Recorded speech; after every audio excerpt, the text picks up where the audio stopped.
지금 이시바 총리는 오타쿠로 유명하거든요. 군사 안보 관련된 지식은 웬만한 전문가들과 토론해도 지지 않을 정도로, 그래서 우리는 지금부터 생길 수 있는 상황에 대해서 철저한 계산을 해야 되는 시기가 됐다. 만약에 한국이 원하는 대로 위안부 할머니들에 대해서 사과하겠다, 강제징용 피해자들 배상 문제 내가 매듭짓겠다, 그렇게 하는 대신에 한국은 아시아판 나토에 가입해라, 이렇게 두 가지를 딱 제시하면 굉장히 혼란스러울 겁니다. 그리고 엔캐리 트레이드는 어떻게 될 것이냐, 내년 정도에 이시바 총리가 디플레이션 탈출을 선언할 수도 있어요. 앞으로 일본 경제의 뇌관이 될 수 있다.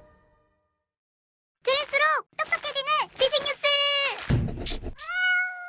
신임 이제 이시바 총리는 여당 내 야당 역할을 하는 사람으로 알려져 있습니다. 그리고 자민당 내에서도 굉장히 비주류 정치인이고요. 일생을 비주류의 인생을 살아왔다, 이렇게 알려져 있습니다. 지금 이시바 총리는 오타쿠로 유명하거든요. 세 분야에 걸쳐서 오타쿠입니다. 하나는 일본에는 이제 많이 있습니다만 태짱이라고 해서 철도 오타쿠. 철도 굿즈 모으고 역 외 다 외우고 막 돌아다니고 이런 철도 오타쿠고요. 두 번째가 밀덕, 밀리터리 덕후. 그래서 프라모델 무기 제작하고 이런 거 굉장히 많이 가지고 있고, 그다음에 세 번째가 70년대 아이돌 오타쿠입니다.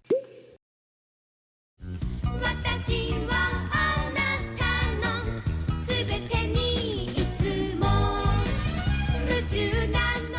그래서 굉장히 사교성이 부족해서 사람 사귀는데 힘들어하는 점이 있어서, 근데 정치인은 지역구 활동을 하면서 스킨십이 많아야 되잖아요. 지역 구민들하고 악수도 하고 뭐 체육대회 하면 가서 인사도 하고 이래야 되는데 이런 걸 전혀 못합니다. 그래서 선거 활동은 전부 다 부인이 한다고 알려져 있습니다.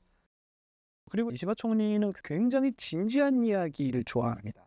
얼마나 진지하냐면 이분이 이제 방위, 군사안보 이런 쪽 전문이시니까 대정부 질문에서 이제 우주인이 쳐들어오면 어떡할 것이냐고, 근데 웃지도 않고 얘기합니다. 다양한 방책으로 우주인을 격퇴시킬 수 있는 뭐 정책을 마련하겠다, 이렇게 얘기합니다. そのこれは災害派遣でしょう。要するにその天変地異の類ですからね。 전국의 오타쿠들이 열광을 했죠. 우주인의 존재를 믿는구나 이러면서. 이렇게 비주류이기는 하지만 장점도 있습니다. 이분이 전공이 군사안보 쪽이라고 스스로 이야기를 합니다. 그래서 군사안보 관련된 지식은 웬만한 전문가들과 토론해도 지지 않을 정도로 굉장히 지식이 풍부하고요. 私は安全保障の仕事も長くやってまいりました。安全保障確立をし、日本を守り。 두 번째는 미스터 쓴소리. 이시바 총리는 처음부터 파벌에 속하지 않았습니다. 무파벌. 파가 없기 때문에 돌려가기가 가능해요.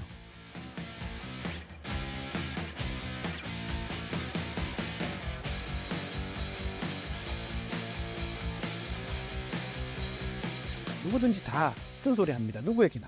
그래서 정치인들 사이에서는 인기가 없지만 국민들 사이에서는 인기가 있는 그런 정치인일 수밖에 없고요. 포지션이. 그렇다 보니까 국민적인 여론은 항상 차기 총리감 1위로 이시바 총리가 거론이 됐는데, 그럼에도 불구하고 막상 선거를 해보면 결선 투표에서 떨어지는 일이 비일비재. 그래서 4번이나 떨어졌죠.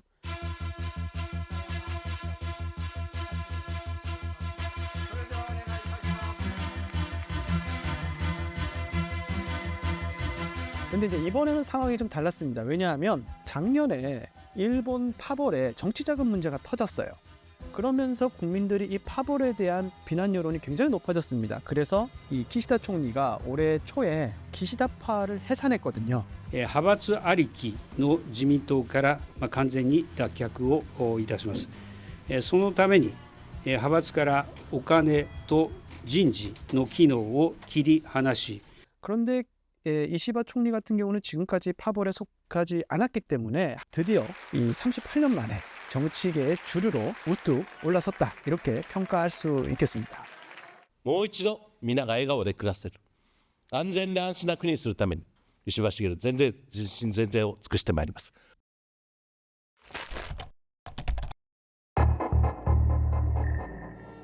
이시바 총리가 일본 경제를 어떻게 바꿀까요? 일단 이시바 총리가 당선되고 나서 이시바 쇼크가 있었잖아요. 9월 27일에 이시바 총리가 당선이 됐을 때가 금요일 저녁이었습니다. 아니나 다를까 월요일이 되니까 주가가 2,000엔이 빠졌습니다. 폭락이 됐습니다. 그때 이 우에다 총재가 총리님이 지금 시장에는 어떻게 소문이 나 있냐면 금리 인상론자다 이렇게 알고 있는데 이러면 곤란합니다 라고 얘기를 했을 겁니다. 무슨 말이냐면 일본은행이 금리 인상을 지금 하긴 하지만 방점이 금리 인상에 찍히는 게 아닙니다. 어디까지나 금융 완화 기조를 지속해서 일본 경제에 활력을 계속 불어넣겠다는 게 기본 전제고 절대 금융 긴축이 아닙니다라고 계속 시그널을 지금 보내고 있는 겁니다. 왜냐하면 시장에서 금융 완화가 금융 긴축으로 바뀌었다라는 식으로 오해를 하게 되면 당장의 소비가 위축되고 모처럼 만에 살아나는 일본 경제에 찬물을 끼얹게 되는 거죠. 그래서 이시바 총리한테 그 상황을 충분히 설명을 했을 겁니다. 그래서 이시바 총리도 이제 알아들었다. 追加の利上げをするような環境にあるとは考えておりません。 하지만 일본은 금리를 올려가는 방향이고 그 이후에 이제 또 상황을 봐서 금리 인상을 좀 더해서 최종적으로 한 0.5% 정도까지 금리를 올린다고 이런 예상을 저도 하고 많은 사람들이 하고 있는데 그거보다 더 올라가서 0.75, 1% 정도까지도 올라갈 수 있다는 게 지금의 분위기고요. 이제 일본은 금리 없는 세상에서 금리 있는 세상으로 넘어가고 있고 심지어 그 금리가 더 높아질 수 있는 상황이 됐기 때문에 앞으로 일본 경제의 뇌관이 될 수 있다 이런 생각이 듭니다. 経済あっての財政との考え方に立ちまして、デフレ脱却最優先の経済財政運営を行ってまいります。 사실 7월 달에 일본은행이 금리 인상 그러니까 0%에서 0.25%로 인상한 거 일본은행에 대한 비판이 집중이 됐습니다. 왜냐하면 거봐라 혁신도 없이 무턱대고 금융 정상화 프로세스를 시작한 거 이게 잘못이다. 이게 전 세계의 외환시장과 주식시장에 얼마나 큰 충격을 줬냐. 엔캐리 트레이드 아직 청산 남았다 이러면서 비판을 받았습니다. 그런데 지금은 약간 평가가 바뀌었습니다. 왜냐하면 엔달러 환율이 160엔 넘어서 170엔, 180엔 가는 상황은 막아야 되는 입장이었기 때문에 어쩔 수 없이 금융정책 정상화 프로세스를 앞당길 수밖에 없었는데 그런데 지금 한 달, 두 달 이렇게 시간이 지나고 보니까 지금 엔달러 환율이 140엔대에서 나름 안정적으로 지금 밴드를 형성하면서 움직이고 있거든요. 그 당시만 해도 야 이거 우에다 총재가 너무 섣부른 의사결정을 해서 세계 경제를 위기에 빠뜨렸다라고 했던 사람들이 지금은 약간 돌이켜보니까 그 당시에 일본은행의 판단이 적절했던 것 같다. 그럴 수도 있겠다. 지금은 약간 그런 식의 분위기가 형성이 되어 있습니다. 결국 관건은 실질임금이었거든요. 임금이 올라도 물가 상승률을 못 쫓아가서 그래서 소비가 위축되는 거였는데 6월부터 실질임금이 플러스로 전환이 돼요. 결국에는 일본은행이 했던 선택이 결과적으로 잘했다라고 될 수밖에 없는 게 이제는 실질임금이 완전히 플러스로 정착이 될 것 같으니까 이제는 소비가 살아날 수 있는 모멘텀이 마련이 됐다라고 이제 보는 거죠.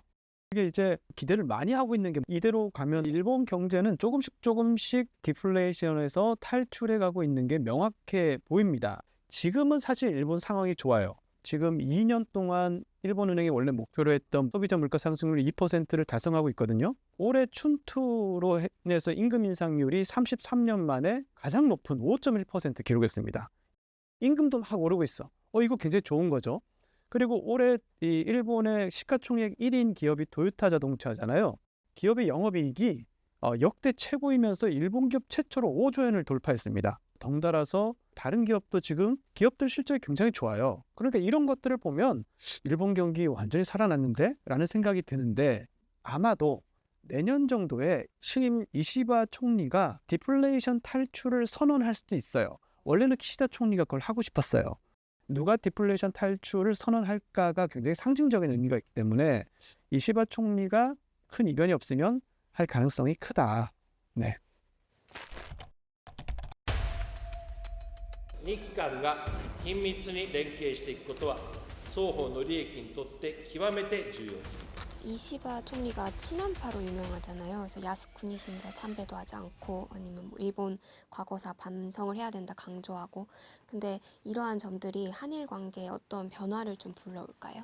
이시바 총리는 뭐 아시다시피 굉장히 친한파로 알려져 있습니다. 자민당 내에서는 굉장히 드물게 한국과의 어떤 역사 갈등 사안에 있어서도 굉장히 전향적인 생각을 가지고 있고 발언을 많이 했어요. 예를 들면 박근혜 정부 때는 위안부 합의 관련해서 피해자, 당사자들이 납득할 때까지 계속 사과해야 된다고 이야기를 했습니다. 그리고 문재인 정부 때 이제 징용공 문제 때문에 일본이 수출 규제를 했었는데 그때도 이시바 당시 이제 국회의원은 이 강제징용 문제랑 수출 규제를 연결시키는 것은 대단히 잘못됐다라고 일본을 비판을 합니다. 일본 정부에서는 공식적으로 두 개가 연계돼 있다고 얘기하지 않거든요. 절대 연관이 없다라 그러는데 이시바 씨는 그때 그렇게 연계시킨 건 잘못이다 이렇게 얘기를 했고요. 윤석열 대통령 때도 한국 정부가 한일 관계 개선을 위해서 저렇게 노력을 하는데 일본도 뭔가 상응하는 조치를 해야 되지 않느냐라고 얘기를 해서 한국에서는 환영을 받고 일본에서는 비난을 받는 이런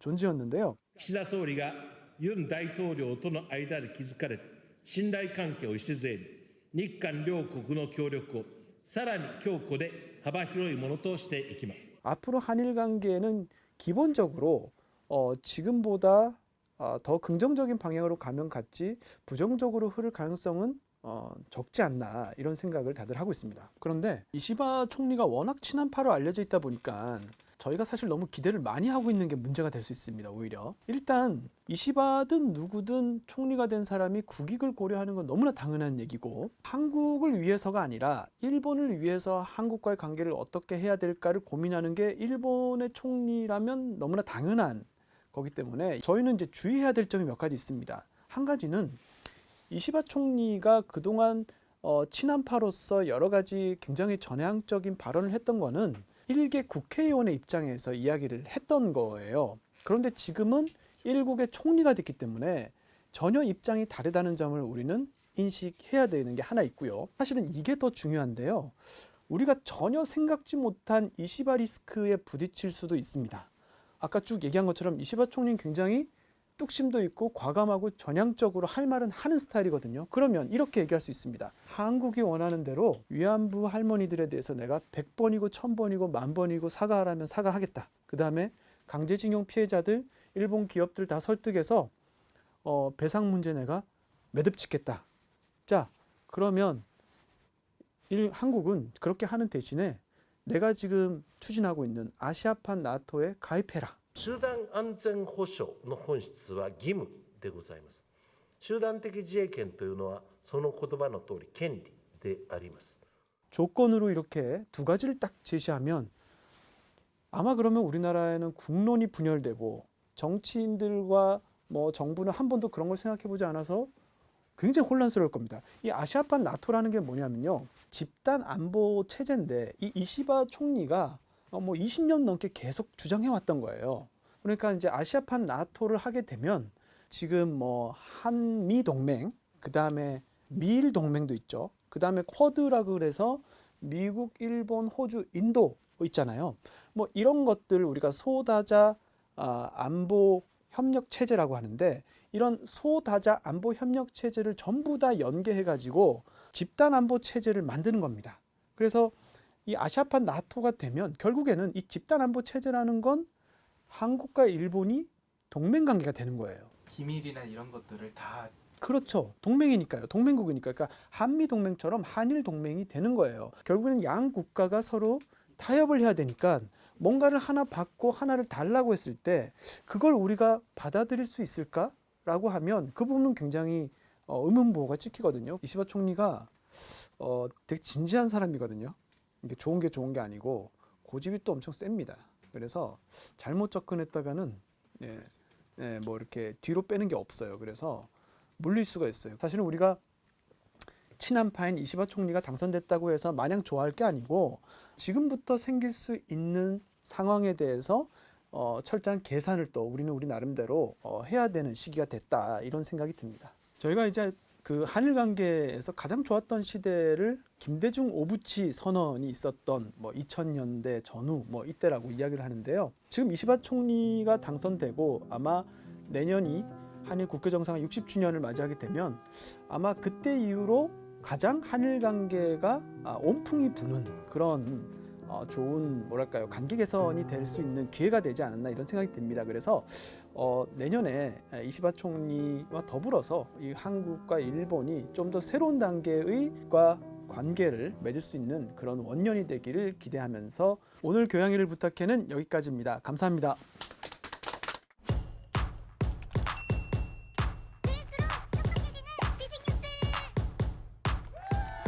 교양일을 부탁해는 여기까지입니다. 다이어트도 칼로리 신경 쓰지 말고 드세요. 대신에 키토식을 해보세요. 이게 빡종원. 스브스 프리미엄 지금 다운로드하세요.